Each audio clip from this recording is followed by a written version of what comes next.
1절부터 5절에는 애굽에 내려간 사람들에 대한 간략한 족보가 나옵니다. 그래서 그들이 내려간 족속과 더불어서 요셉 그리고 그의 아들들까지 합해서 70명이다라고 하는 것을 이야기하고 있죠. 그는 46장 27절에서도 70이라 하는 것은 이미 똑같이 나와 있습니다. 창세기에서요.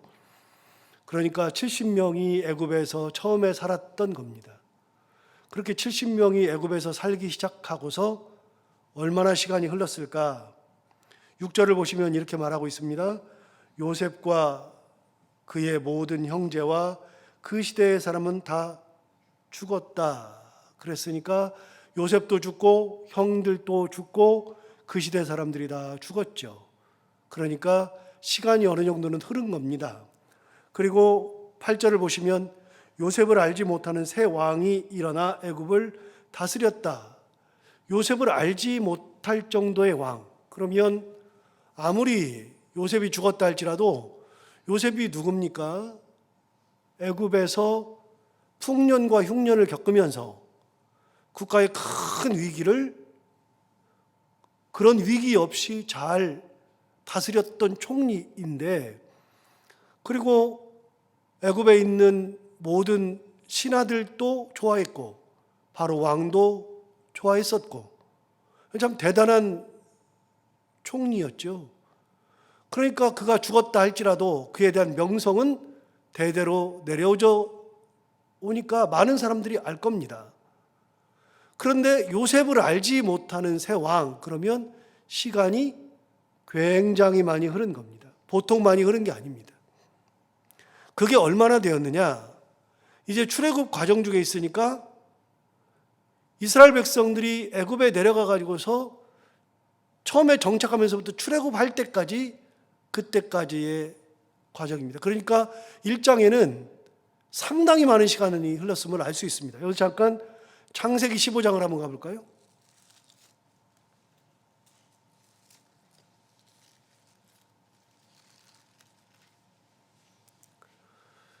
구약성경 18페이지.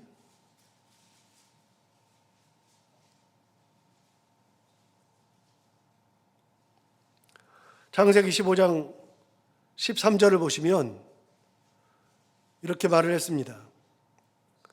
여호와께서 아브라함에게 이르시되 너는 반드시 알라. 내 자손이 이방에서 계기되어 그들을 섬기겠고 그들은 400년 동안 내 자손을 괴롭히리니 그들이 섬기는 나라를 내가 징벌할지며 그 후에 내 자손이 큰 재물을 이끌고 나오리라 라고 이야기한 것으로 봐서 아브라함에게 하나님께서 이스라엘 백성들이 애굽으로 내려가서 몇 년 있는 거라고요?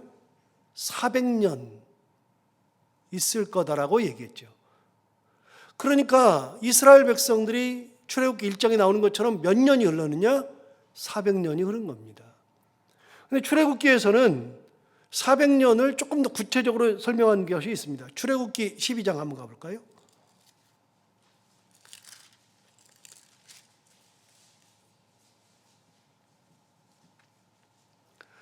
출애굽기 12장에 의하면 출애굽할 때를 이렇게 기록했습니다. 12장 40절.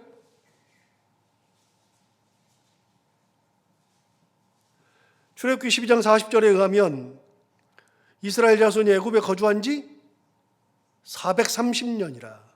41절. 430년이 끝나는 그날에 여호와의 군대가 다 애굽 땅에서 나왔다. 그랬으니까 여러분, 애굽에 있었던 기간을 성경은 둘로 이야기합니다. 창세기에서는 400년, 그리고 출애굽기 12장에서는 430년으로 얘기하는데, 여러분 출애굽기 12장 40절 거기 보면 그 뒤에 조그만 걸로 사도행전 7장 6절이라고 아마 돼 있을 겁니다. 그렇게 써 있는 성경이 있을 겁니다. 사도행전 7장 6절에 의하면 400년이라고 기록되어 있습니다. 그러니까 이스라엘 백성들이 애굽에서 얼마나 있었느냐? 두 군데에서 이야기하는데, 하나님이 말씀하실 때 400년, 그리고 출애굽기에서 이야기할 때에는 430년이 흘렀다라고 되어 있습니다. 뭐가 맞는지는 그게 그걸 것 같고요. 저는 그냥 대개 뭐 430년 이렇게 주로 얘기합니다. 왜냐하면 출애굽기에서 그렇게 말을 했기 때문에 430년을 있었습니다. 혹은 400년을 있었겠죠. 그러면 이 출애굽기 1장에 나오는 것처럼 요셉을 알지 못하는 새 왕이 등장했다. 그거는 400년 혹은 430년이 지났다는 얘기입니다. 그럼 여러분 당연히 요셉을 모르겠죠. 요셉이 죽은 지 한 몇십 년 지났으면 다 알겠죠. 그 위대한 총리 다 알 텐데 모릅니다. 400년이 지났습니다. 혹은 430년이 지났겠죠. 그 430년 동안에 어떤 일이 일어났느냐. 그 430년 동안에 오늘 본문에 보면 8절에 요셉을 알지 못하는 새 왕이 일어나서 애굽을 다스렸다. 또 하나 7절을 보시면, 오늘 본문 7절을 보시면 이스라엘 자손은 생육하고 불어나 번성하고 매우 강하여 온 땅에 가득하게 되었더라. 여러분, 생육과 번성, 온 땅에 가득, 이거는 어디 주제라 그랬어요? 창세기 주제라 그랬어요. 창세기 1장, 2장에 보면 하나님께서 모든 만물 중에서 동물을 창조하신 다음에 생육하고 번성하라고 얘기했고, 사람을 창조하셨을 때에는 생육하고 번성하고 이 만물을 다스리고, 그런데 생육하고 번성하는 이야기가 창세기 1장, 2장에만 나오는 것이 아니라 노아 시대에도 나오고, 그리고 이스라엘 백성들이 애굽에 내려갔을 때에도 생육 번성이라는 단어가 나오고, 그 창세기는요, 하나님께서 천지를 만들어 놓고 끝이 아니라 하나님께서 천지를 만들어 놓으신 다음에 만들어 놓은 피조물이 이 땅에서 생육하고 번성하고 충만하고 다스리고, 이게 하나님의 뜻이란 말이죠. 그래서 창세기의 주제가 생육과 번성, 그리고 또 하나를 말하자면 복을 주셨다. 그러니까 하나님께서 천지를 창조하신 다음에 하나님의 뜻은 창조물들이 이 땅에서 생육하고 번성하고 충만하고, 이것과 더불어서 이 땅에 있을 때 하나님의 피조물들이 복된 피조물이 되는 것, 이게 하나님의 뜻이란 말이죠. 이게 하나님의 뜻인데 그게 어디까지 이루어지느냐?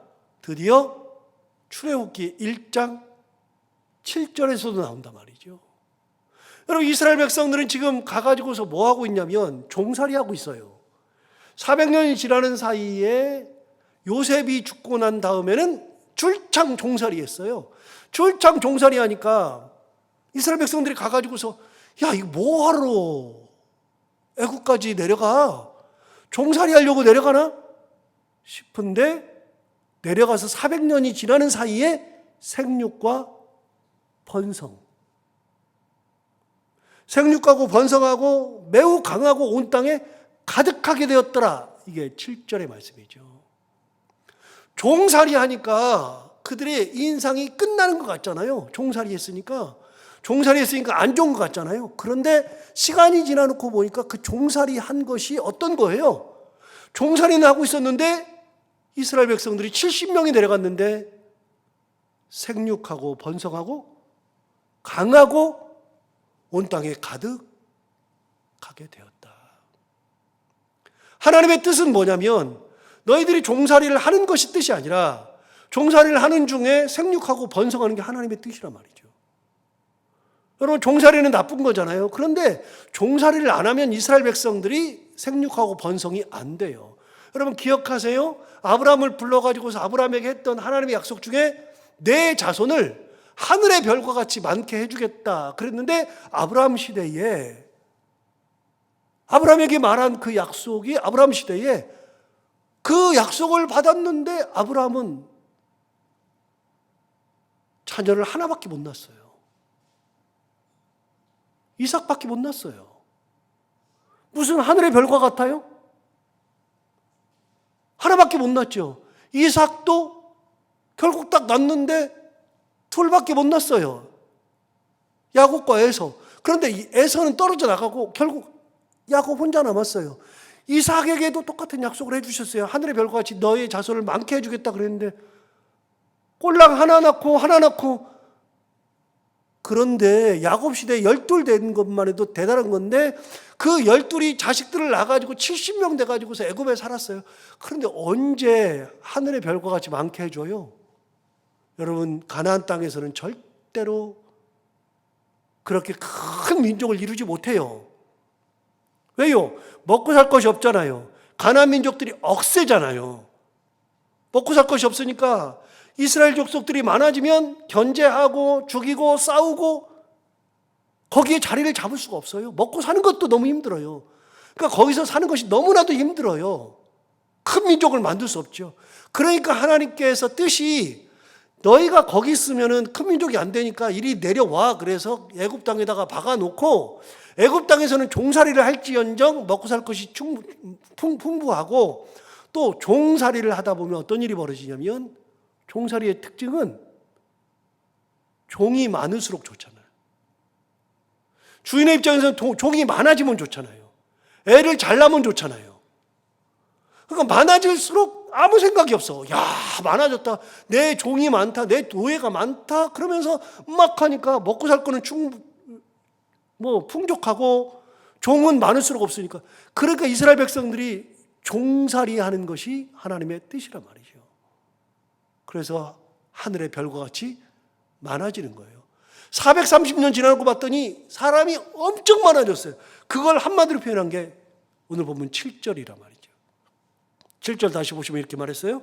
이스라엘 자손은 생육하고 불어나 번성하고 매우 강하여 온 땅에 가득하게 되었더라.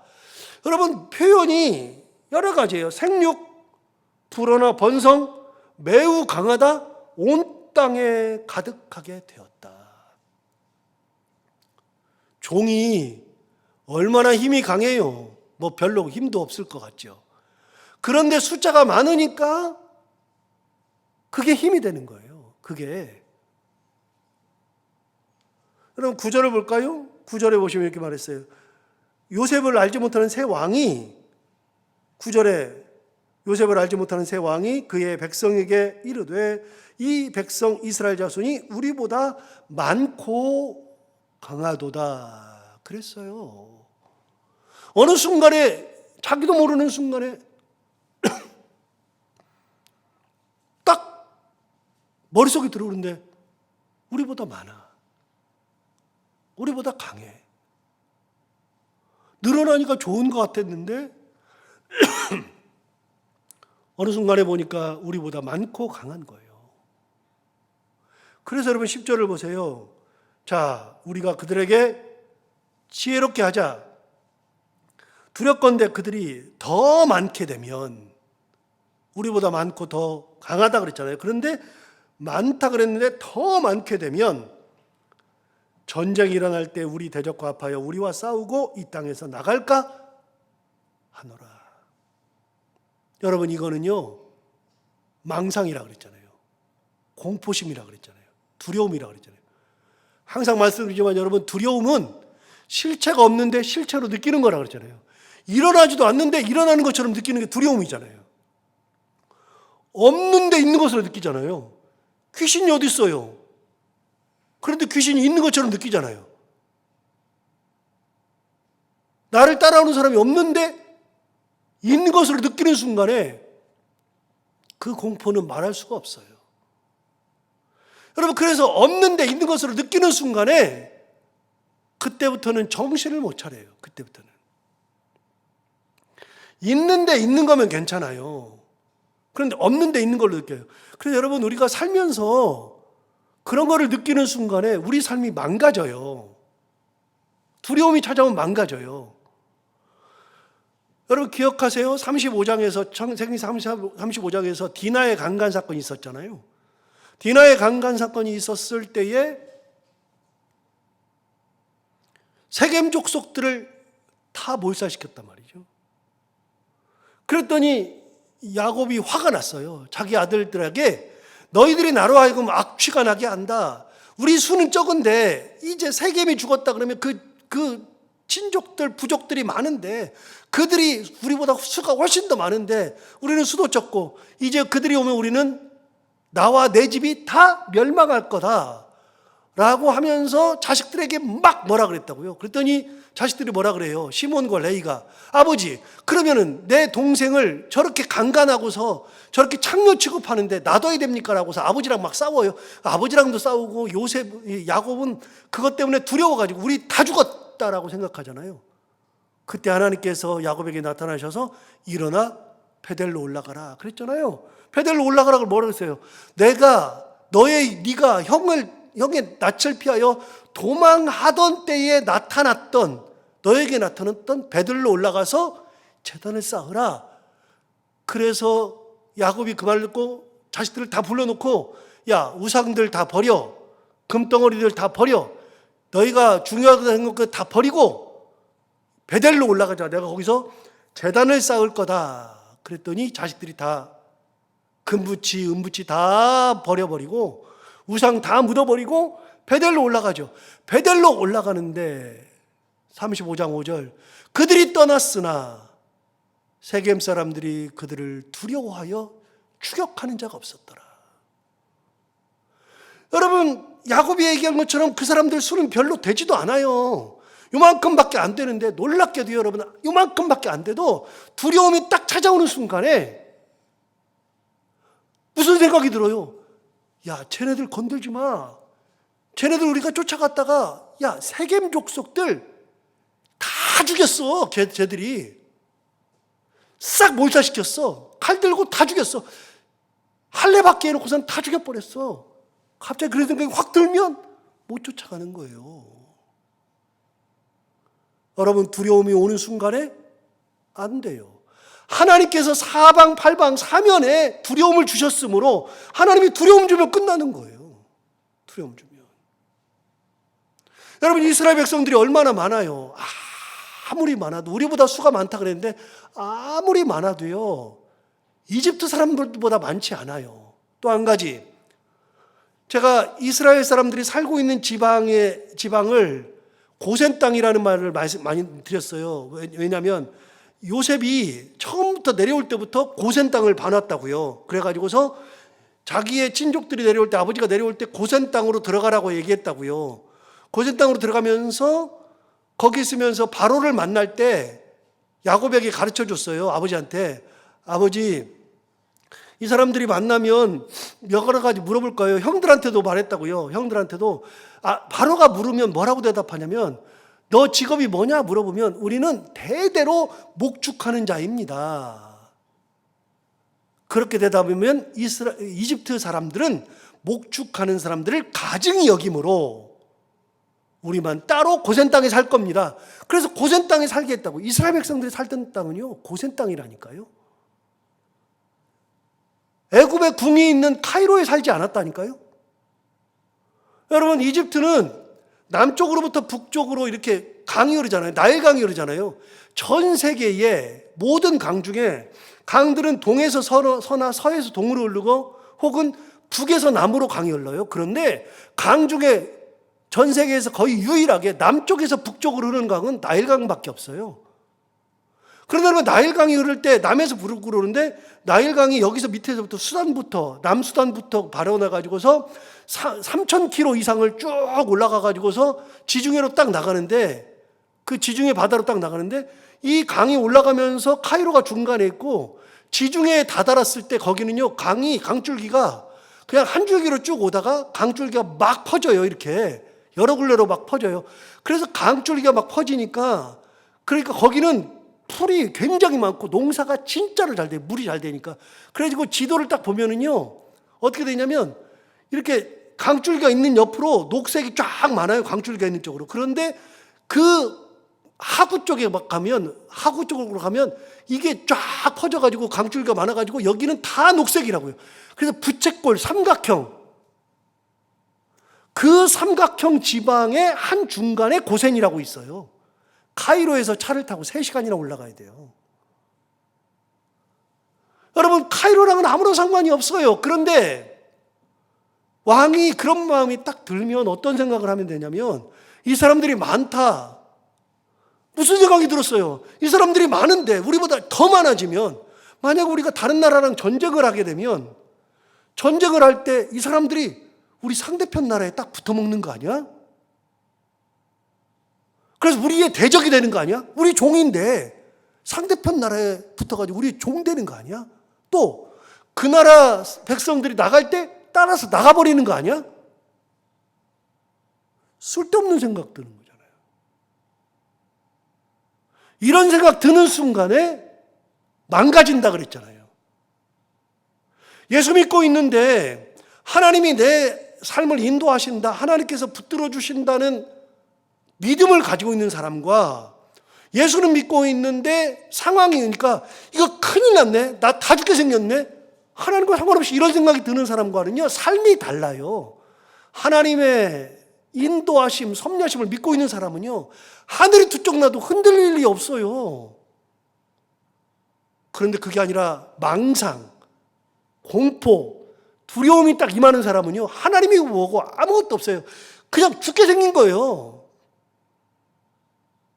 끝이에요.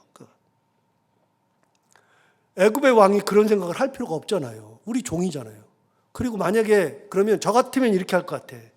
제가 만약 왕이면 얘네들이 좀 강하고 많으니까 안 되겠다. 야, 고센 땅에 있는 애들을 지금부터 잘라라. 200만 명 되니까 60만 명 되니까 60만 명을 3만 명씩 해가지고 각 도시로 다 흩어라. 전부 다. 흩어버리면 되잖아요. 그걸 왜 못해요? 그런 생각은 안 들죠.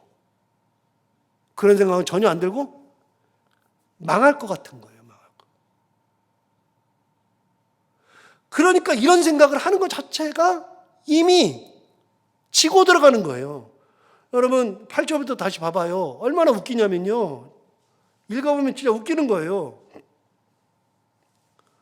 8절 보세요. 요셉을 알지 못하는 새 왕이 일어나 애굽을 다스리더니 그가 그 백성에게 이르되 이 백성 이스라엘의 자손이 우리보다 많고 강하도다. 뭘 우리보다 많아요. 그리고 우리보다 뭘 강해요.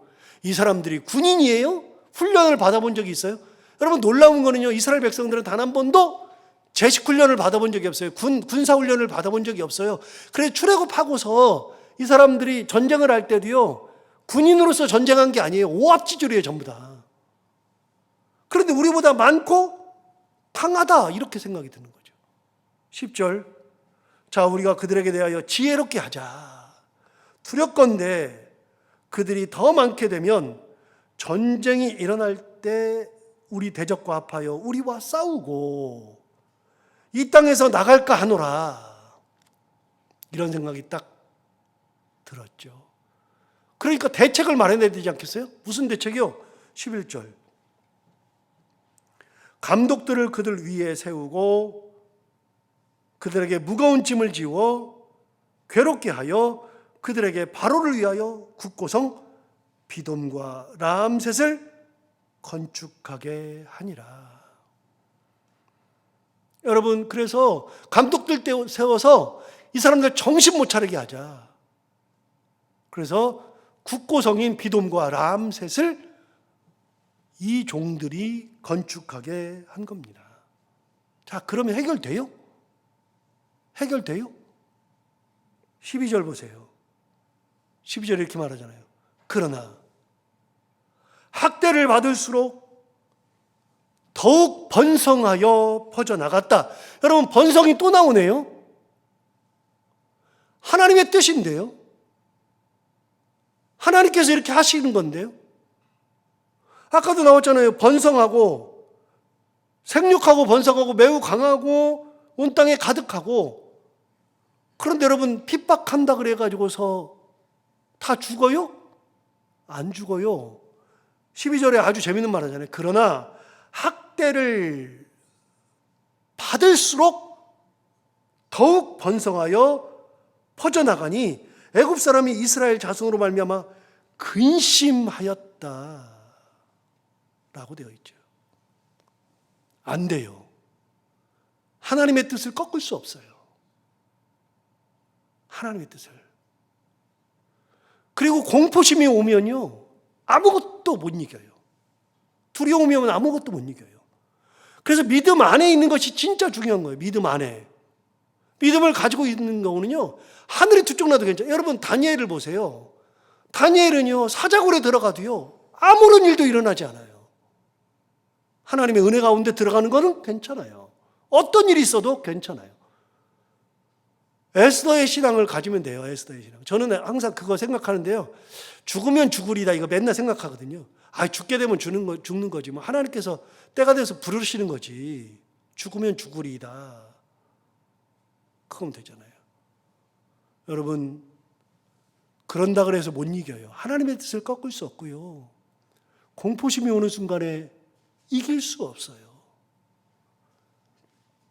오늘 출애굽기 1장 전반부에 있는 말씀처럼 하나님의 뜻이 있는 거라 그러면 내가 그것을 꺾는 게 아니라 순응하는 것이 좋은 거예요. 순응.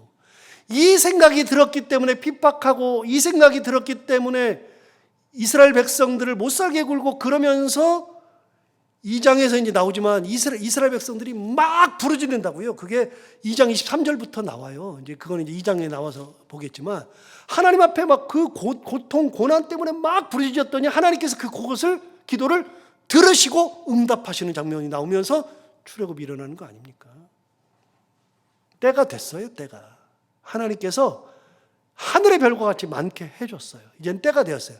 두 번째 약속을 지킬 때가 됐어요. 여러분, 두 번째 약속이 뭐예요? 아브라함에게 했던 약속 중에 두 가지잖아요. 하나는 너의 자손을 하늘의 별과 같이 많게 하게 주겠다. 두 번째는 이 땅을 너희에게 주겠다. 땅에 대한 약속과 자손에 대한 약속인데, 이제 여러분, 자손에 대한 약속은 다 됐으니까 땅만 주면 되잖아요.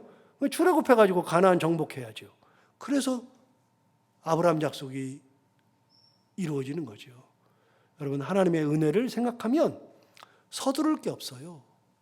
두려울 게 없어요. 믿음을 가지고 가는 길은 그런 게 없죠. 오늘 이 말씀 기억하면서 우리가 어떤 순간이 되어도 하나님의 말씀, 은혜 꼭 기억하고 살아야 되겠다, 이런 마음으로 살아가는 우리 모두가 다 되기를 바랍니다. 기도하겠습니다. 하나님 아버지, 오늘도 귀한 말씀으로 우리를 깨우쳐주셔서 감사합니다. 이스라엘 백성들이 애굽에 내려갈 때는 총리의 자녀들로 참 화려하게 내려간 것 같으나 430년이 지났을 때에는 종살이 하느라고 그들의 삶이 괴롭고 힘드는데, 거기다가 이제는 비돔과 람세성을 건축해야 하는 그런 어려움까지도 겪게 됩니다. 그러나 하나님의 뜻이 어디 있는지를 알게 되면, 하나님이 이래서 내 인생을 이렇게 이끄셨구나. 하나님께서